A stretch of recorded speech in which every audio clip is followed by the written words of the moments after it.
আসসালামু আলাইকুম। এসএনবিডি Facebook page থেকে দেখেন, এটা হলো বাংলাদেশি পণ্য ট্যাঙ্গো। দেখেন, এটা হলো মানে গালফের আরবের পণ্য। সৌদি, ওমান, বাহরাইন, দুবাই, কাতার সব দেশে আছে, এগুলো চলে।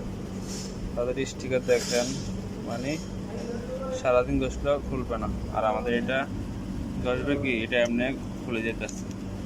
যেহেতু বাংলাদেশি পণ্য বাইরের দেশে চলে, যাক আমরা আরও গর্ববোধ করি।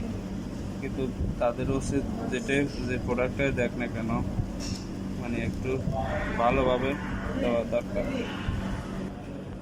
এই দেখেন, এটা হলো প্রাণা, এটা স্টিকার দেখেন।